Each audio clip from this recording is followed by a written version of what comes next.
मेरे प्रिय दर्शकों नमस्कार। प्रिय दर्शकों, ऋषि ज्योतिष में आपका स्वागत है। दर्शकों, ऋषि ज्योतिष समय समय पर आपका मार्गदर्शन करता रहा है।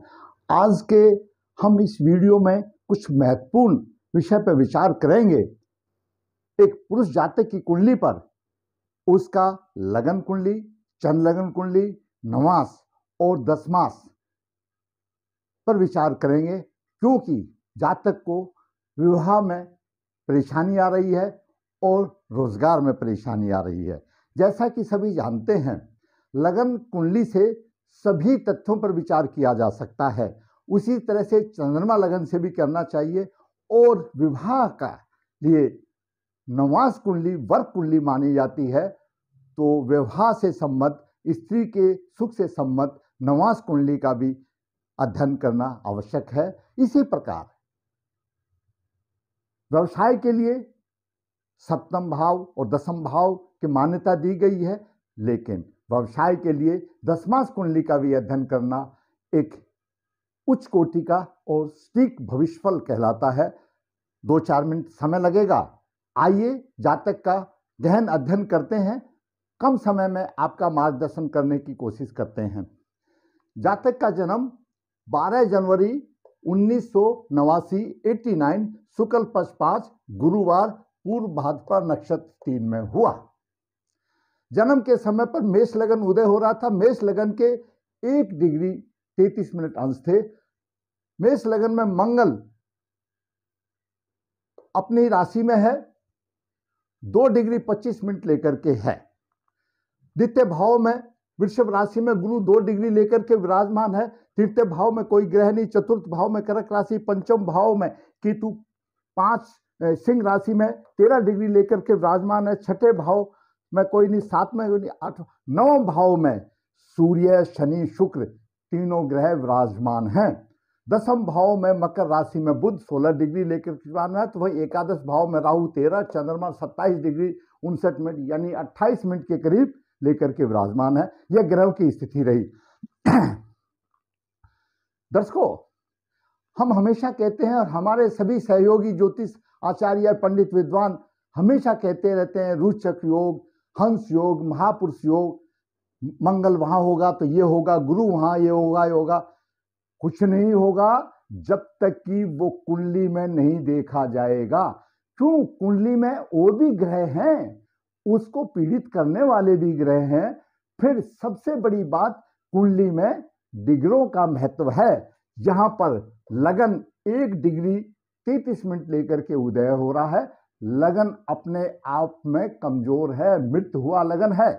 वहीं पर लगन का स्वामी मंगल 2 डिग्री लेकर के विराजमान है। रोचक योग तो बना रहा है, लेकिन क्या सिर्फ 2 डिग्री पर रोचक वो योग बनेगा? कुछ नहीं फायदा होगा। ये सिर्फ कहने वाली बातें हैं। डिग्रियां ग्रह की होनी चाहिए, लग्न लग्नेश बलवान होना चाहिए। जहां पर महापुरुष योग बन रहा है, जैसे यहां पर मंगल रोचक योग बना रहा है, तो मंगल अपने आप में बलवान है ही नहीं, तो हमको उसका क्या फायदा होगा। इसी तरह से बाकी का भी है। सिर्फ बोल दे यहां पर ये होगा, यहां पर होगा, उससे नहीं। व्यक्तिगत वास्तविक कुंडली में उस ग्रह को डाल करके तब देखा जाएगा वो प्रभाव क्या दे रहा है। यहां पर रोचक योग निष्फल हो रहा है। मंगल लगन में है, मंगल उग्र स्वभाव का है। वैसे भी मेल लगन वाले अनुशासन प्रिय होते हैं, स्वाभाविक होते हैं, उड़ के थोड़े से जल्दी होते हैं। और एक बात और भी स्वाभाविक है, जहां शारीरिक बल होता है वहां बुद्धि थोड़ी सी कम होती है। लगन शारीरिक बल है, मंगल शारीरिक बल का प्रतीक है, परंतु उतनी ही बुद्धि नहीं होती। ये आम बात है। अब बात करते हैं सूर्य की। सूर्य धनु राशि में है, सूर्य ग्रहों का राजा है। सूर्य हमेशा धनु और मीन राशि में शुभ फलदायक होता है। पंचम भाव का स्वामी है और नवम भाव में है, अच्छा माना जाता है। परंतु यहां पर सूर्य के साथ शनि और शुक्र विराजमान है।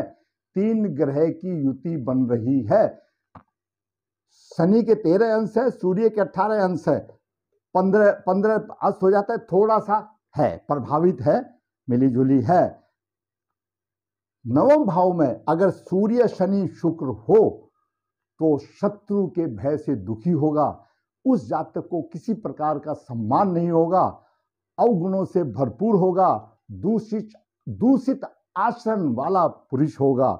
यहीं पर मैं एक और बात बता दूं कि सप्तम भाव का स्वामी और एकादश भाव का स्वामी और नवम में है तो ऐसे बालक के कई विवाह या अधिक अवैध संबंध भी होंगे। ये इस युति का फल है। अब बात करते हैं चंद्रमा की। चंद्रमा चतुर्थ भाव का स्वामी है और एकादश भाव में है, मृत अवस्था में है। माता रोगी होगी, घर वाहन का सुख नहीं मिलेगा। मृत अवस्था में आमदनी कम होगी क्योंकि मृत अवस्था में मंगल लग्नेश है और अष्टमेश भी है। नीच दृष्टि से चतुर्थ भाव को देख रहा है, सप्तम दृष्टि से सप्तम भाव को देख रहा है, अष्टम जी अपने भाव को दीर्घ आयु तो होगी, माता भूमि मकान का सुख त्रुटिपूर्ण होगा। और मंगल यहां से सप्तम भाव को देख रहा है, स्त्री सुख की हानि होगी। अब बात करते बुध। बुध छठे भाव का स्वामी दसम भाव में है। छठे भाव का स्वामी दसम भाव में है। बार बार व्यवसाय में हानि होगी, योग्यता के अनुरूप उसको ख्याति नहीं होगी। सप्तम दृष्टि से अपनी कर्क राशि को देख रहा है, चतुर्थ भाव में घर वाहन और सभी साधनों का अभाव होगा। यहीं पर एक मैं बात बता दूं कि छठे भाव का स्वामी दसम में है। छठे भाव का स्वामी, छठा भाव रोग का भाव है और दसम भाव मान प्रतिष्ठा व्यवसाय का भाव है। मतलब ऐसा जातक रोगों से संबंधित व्यवसाय करेगा, मेडिसिन या डॉक्टर का व्यवसाय करेगा। साथ साथ हमारे वैदिक ज्योतिष में ज्योतिष शास्त्रियों ने बताया कि अगर मंगल मेष राशि या मेष राशि के स्वामी पर राहु केतु का प्रभाव होता है तो ऐसा डॉक्टर दांतों से संबंधित डॉक्टर बनेगा। दूसरी तरफ सूर्य और शनि की युति भी डॉक्टर का योग बनाती है। इसी प्रकार ग्रहों की दशा में जब शनि की दशा आई 95 से 14 तक डॉक्टरी में उसने कामयाबी हासिल की। वो अच्छी दशा थी शनि की। 1995 से और जून 14 तक उसने डॉक्टरी की डिग्री हासिल की। उसके बाद अभी जातक बुध की अशुभ दशा जो 2014 से 31 तक भोग रहा है वो अशुभ दशा है और वह वध दशा है। तारापत्री में, तारा पद्धति में वो अशुभ दशा है, अशुभ फलकारक है। वैसे भी बुध तीसरे और छठे भाव का स्वामी अशुभ फलदाता बनता है। यहीं पर मैंने आपको बता दिया कि डॉक्टर, यह एक जातक डॉक्टर बना। बात करते हैं गुरु की। गुरु द्वितीय भाव में वृषभ राशि में है। जातक का धन कुटुंब के ऊपर खर्च होगा। पिता राज्य व्यवसाय 7, 8, 9वीं दृष्टि से, नीच दृष्टि से देख रहा है। गुरु यहां से दसम भाव को नीच दृष्टि से देख रहा है। व्यवसाय में उसको इजाफा नहीं मिलेगा, व्यवसाय में उसको सम्मान नहीं मिलेगा, कष्टों का सामना करना पड़ेगा क्योंकि गुरु की दसम भाव पर नीच दृष्टि है, इसलिए नहीं रहेगा। शुक्र और शनि मैंने आपको पहले भी बता दिया, शुक्र और शनि एकादश भाव के स्वामी हैं। एकादश है और सप्तमेश है, इनके अनेक विवाह और संबंध होंगे। राहु आमदनी कभी अच्छी कभी ज्यादा ऐसा माना जाता है। ऐसी जातक वाला राहु अगर बाकी ग्रहों को साथ हो तो गरीब से धनी बनता है और धनी हो तो गरीब बनता है। ऐसा हमारे ज्योतिष शास्त्रों का ये कहना है, ज्योतिष विद्वानों का कहना है। पंचम दृष्टि संतान भाव पर है, शिक्षा में रुकावटें आएंगी, संतान सुख में परेशानी आएगी। बात करते हैं केतु की। केतु पंचम भाव में है और पंचम दृष्टि से सूर्य शनि केतु यहाँ पर नवम भाव में प्रभाव डाल रहा है। यह अशुभ प्रभाव है, शुक्र को पीड़ित कर रहा है। शुक्र विवाह का कारक है, पुरुष जातक के लिए शुक्र विवाह का कारक है। शुक्र पीड़ित हो रहा है, जहां पर अशुभ योग बना रहा है उसको और बढ़ावा दे सकता है, उसमें उसको मंजिल आसान नहीं कर रहा, चरित्र दूषित बनाता है।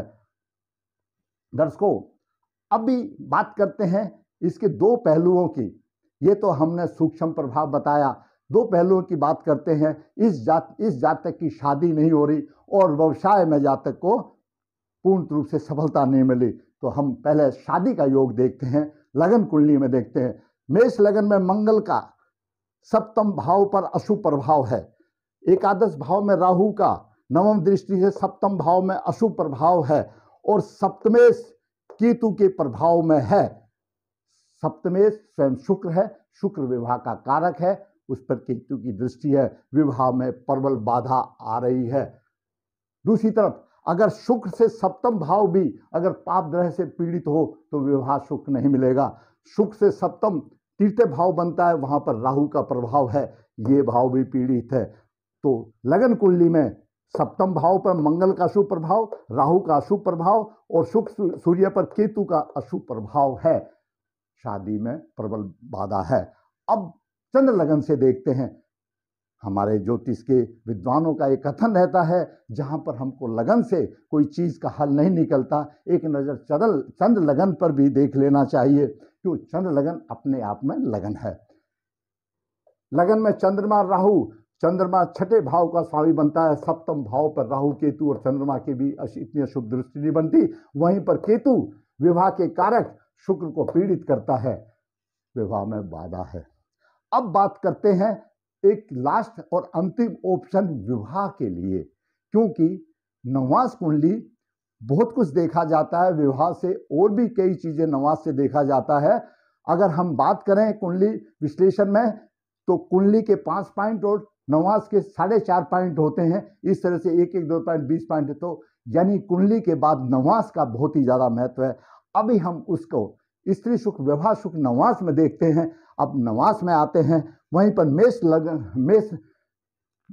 का नवास बनता है, मंगल मेष राशि में है, मंगल की सप्तम दृष्टि अशुभ बनती है, राहु की वही नवम दृष्टि बनती है और राहु 1 2 3 4 5 बुध शुक्र यहां पर ये तीनों को पीड़ित करता है। सप्तम भाव पीड़ित है, शुक्र पीड़ित है राहु से, शुक्र विवाह का कारक है, पीड़ित है। दूसरी तरफ यहां पर शनि और गुरु का सम सप्तम योग अशुभ बन रहा है, शनि भी यहां पर अशुभ फलदाता बनता है।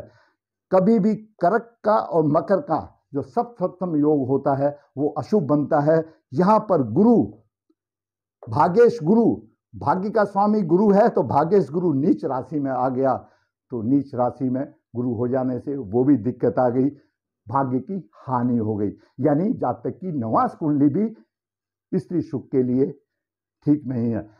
अब बात करते हैं व्यवसाय की। व्यवसाय दसम भाव और दसम से दसम सप्तम भाव को देखा जाता है। सप्तम भाव तो हमेशा मैंने बता दिया चंद्र कुंडली में पीड़ित है, लगन में भी पीड़ित है, नवास में भी पीड़ित है, सप्तम भाव पे। अभी देखते हैं दसम भाव में क्या राहत है दर्शकों। दसम भाव में लगन कुंडली में बुध छठे भाव का स्वामी है, जैसा बताया कि बार बार व्यवसाय में हानि और योग्यता के अनुरूप उसको ख्याति नहीं मिलती, तो दसम भाव लगन कुंडली में कमजोर है। अब बात करते हैं नवास में। नवास में दसम भाव में गुरु नीच राशि में है, क्यों नवास का भी महत्व अधिक है। अब चलते हैं जो व्यवसाय का वर्ग कुंडली है वो है दशमास कुंडली। दशमास कुंडली में भी गुरु नीच का है दसम भाव में, और दशमास कुंडली का दशमेश शनि लगन में नीच का है, तो कहां व्यवसाय में ताकत मिलेगी, तो उसका व्यवसाय इसी तरह से रहेगा। जातक का व्यवसाय मैंने आपको दशमास कुंडली तक बताया, नवास कुंडली तक बताया, चंद्रमा लगन तक बताया। हम हमेशा वीडियो में ये बताते रहते हैं कि वर्ग कुंडली को देख करके किसी पॉइंट पर पहुंचा जाता है। आज हमने जातक की शादी के लिए वर्ग कुंडली नवास भी देख लिया, आज हमने जातक के व्यवसाय के लिए दशमास का भी वर्णन किया।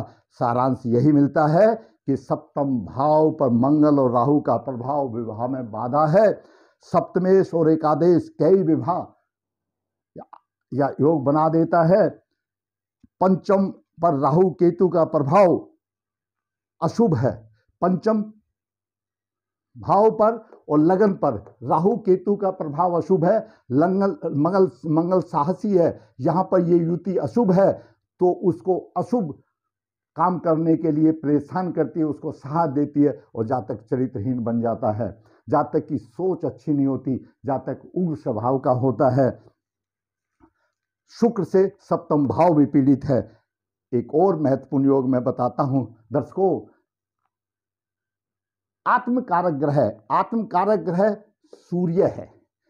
आत्मकारक ग्रह अगर केतु से पीड़ित हो, आत्मकारक ग्रह के ऊपर नवम भाव में अगर केतु से पीड़ित हो, ऐसा जातक एज अवस्था में भी, वृद्ध अवस्था में भी स्त्रियों के सपने देखता रहता है। मतलब उसके उस एज में भी चरित्र हानि की योग बनते हैं।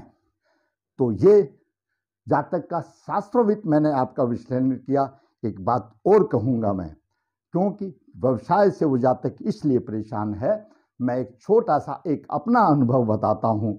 वो मुझे कहीं किसी किताब में साथ में लिखा हुआ नहीं मिला कि जातक जो भी डॉक्टर होता है उसका स्वभाव ऐसा होना चाहिए, उस पेशेंट से जब बात करता है तो आधा दुख उसका दूर हो जाए। उसका स्वभाव ऐसा होना चाहिए। ऐसा जातक का स्वभाव नहीं है। जातक का पेशा, जातक का व्यवसाय बहुत ही वो ऐसा व्यवसाय है, संवेदनशील व्यवसाय है। उसको कितने ऐसे काम करने पड़ते हैं। तो जातक चरित्रवान अच्छा होना चाहिए और अच्छा वक्ता होना चाहिए, अच्छा समझदार होना चाहिए। इस तरह से केतु से प्रभावित दिमाग अगर स्थिर बुद्धि का होगा तो उसका पेशा नहीं चल पाएगा। दर्शकों, मैंने आपका इस छोटे से वीडियो में आपका मार्गदर्शन करने की कोशिश की। फिर मैं ये कहूँगा कि आपका मार्गदर्शन अगर हुआ है, आपको मेरा वीडियो अच्छा लगा है, तो मैं कहूँगा मेरा वीडियो लाइक करें, मेरा वीडियो शेयर करें और मेरा चैनल जिसने सब्सक्राइब नहीं सब्सक्राइब करें, क्योंकि मेरी आपसे यही उम्मीद रहती है कि आप मेरा चैनल सब्सक्राइब करेंगे। दर्शकों, बात करते हैं, फिर आप कमेंट में डालोगे गुरुजी उपाय नहीं बताया, 2 मिनट में उपाय भूल गया था, उपाय बता देता हूं। दर्शकों, उपाय केतु और शुक्र की शांति करानी पड़ेगी, केतु और मंगल का शापित योग का शांति कराना पड़ेगा, पितृदोष कालसर्प दोष निकालना पड़ेगा। ये सारे उपाय करके मंगल का रत्न पहनना पड़ेगा और सब उपाय करके ऐसे जातक को अर्क विवाह करना पड़ेगा। तब कुछ राह आसान हो सकती है। हम सिर्फ कर्म कर सकते हैं, फल तो भगवान देगा। दर्शकों, फिर कहूँगा, आपको मेरा वीडियो अच्छा लगा है तो लाइक करें, शेयर करें और सब्सक्राइब करें। धन्यवाद।